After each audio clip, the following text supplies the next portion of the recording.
আমি বইয়ের কথা বলছি। সময় নেব মাত্র 5 মিনিট। না, দয়া করে সেট বন্ধ করবেন না, বা আপনার হাতে যে রিমোট কন্ট্রোল আছে তা দিয়ে অন্য চ্যানেলে যাবেন না। বইয়ের কথা হবে। বই আমাদের বন্ধু, বই আমাদের সঙ্গী, বই আমাদের শিক্ষক, বই আমাদের আনন্দ, বিনোদন, জ্ঞানের ভাণ্ডার খুলে দেয়। তাহলে বইয়ের কথা হোক। আপনারা যারা এই অনুষ্ঠান দেখছেন, চ্যানেল আই এর অনুষ্ঠান, চ্যানেল আই এ নিয়মিত একটি অনুষ্ঠান হয় প্রকৃতি ও জীবন। প্রকৃতি ও জীবন উপস্থাপনা করেন মুকিত মজুমদার বাবু, আমার খুবই স্নেহভাজন তিনি যে অনুষ্ঠানটি উপস্থিত করেন প্রকৃতি ও জীবন, তাতে বাংলাদেশের জীববৈচিত্র্য এবং পরিবেশ নিয়ে অনেক সঙ্গত, তাৎপর্যপূর্ণ এবং প্রাসঙ্গিক কথা আমরা জানতে পারি। সেই অনুষ্ঠানেরই কিছু কথা নিয়ে, কিছু ছবি নিয়ে এই বইটি বেরিয়েছে, প্রকৃতি ও জীবন।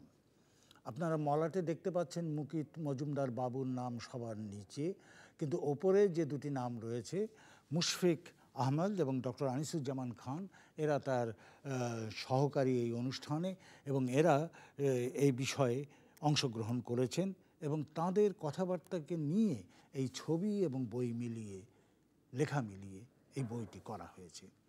বাংলাদেশের জীববৈচিত্র্য বলতে আমাদের মুকিত মজুমদার বাবু বলছেন যে উদ্ভিদ এবং প্রাণী, খুব লক্ষ্য করবেন, উদ্ভিদ এবং প্রাণী মিলিয়ে জীব এবং এদের বৈচিত্র্যটাই হলো জীববৈচিত্র্য।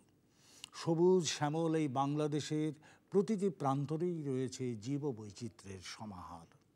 উত্তরে সমতল ভূমি, দক্ষিণের পাহাড়ি চিরসবুজ বন, বঙ্গোপসাগর এবং বঙ্গোপসাগরের মোহনায় গড়ে ওঠা ম্যানগ্রোভ বন এবং প্রায় মাঝামাঝি অঞ্চলের শালবন সবই জীববৈচিত্র্যের আধার।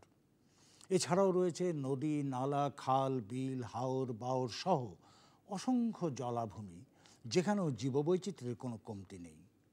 কিন্তু এখানেই খুব গুরুত্বপূর্ণ কথা বলছেন আমাদের এই গবেষকেরা, বিশেষ করে মুকিত মজুমদার বাবু, যিনি অনুষ্ঠানটি উপস্থিত করেন প্রকৃতি ও জীবন। তিনি বলছেন, কিন্তু ক্রমবর্ধমান জনসংখ্যার চাপে বাংলাদেশে জীববৈচিত্র্য ধীরে ধীরে কমে যাচ্ছে। মানুষের চাহিদা মেটানোর জন্য কেটে ফেলা হচ্ছে বন জঙ্গল, ভরাট করে ফেলা হচ্ছে জলাভূমি, অতিরিক্ত হারে সম্পদ সংগ্রহ বন্যপ্রাণী হত্যা বৈচিত্র্যতার উপর নেতিবাচক প্রভাব ফেলছে। বর্তমানে বাংলাদেশের বহু প্রাণী এবং উদ্ভিদ হুমকির মধ্যে রয়েছে এবং কিছু প্রজাতি আমরা এরই মধ্যে হারিয়ে ফেলেছি। এটা কিন্তু খুবই একটি দুঃখজনক ঘটনা। শুধু তাই নয়, আশঙ্কার কথা। বন্যপ্রাণীরা বাসস্থান এবং খাদ্য সংকটে ভুগছে। জলজ পরিবেশের প্রাণীদেরও একই সমস্যা। জানেন, আমি ছোট মাছ খেতে ভালোবাসি, তো বাজারে ছোট মাছ আসে না। তো আমি একবার এক জেলেকে জিজ্ঞেস করলাম যে কারণটা কি, এত কম কেন ছোট মাছ? তো বললো যে ছোট মাছ তো সাধারণত খাল বিলে হয় এবং ওই ধান খেতে হয়, সেখানে ওই রাসায়নিক সার দেবার ফলে পানিতে ওই ছোটো মাছগুলো আর বাঁচতে পারে না। ভেবে দেখুন যে আমরা ধান্য শস্যকে একটু সাহায্য করবার জন্য, উৎপাদন বাড়াবার জন্য যে সার ব্যবহার করছি, তার জন্য মাছের ওপর গিয়ে আঘাত পড়ছে, মাছ মরে যাচ্ছে।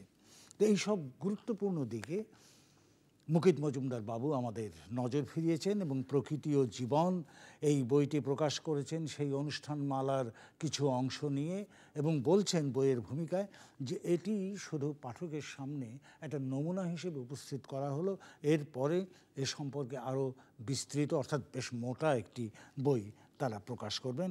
এটি প্রকাশ করেছে অনন্যা। প্রকৃতি ও জীবন, অনেক ছবি আছে এই বইতে।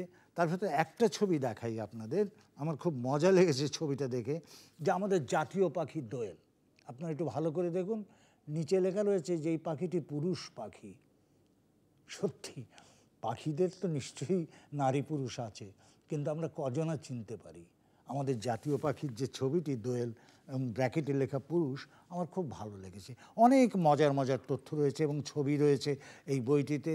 আশা করি এই বইটি আপনাদের ভালো লাগবে এবং আপনাদের সচেতন করবে যে জীব বৈচিত্র্য কী হারে কমে যাচ্ছে এবং প্রাণী এবং উদ্ভিদ জগতে অনেক কিছু যে নষ্ট হতে চলেছে, অনেক প্রজাতি বিলুপ্ত হতে চলেছে, সেগুলো সম্পর্কে আমরা কী করতে পারি আমাদের ভাবাবে।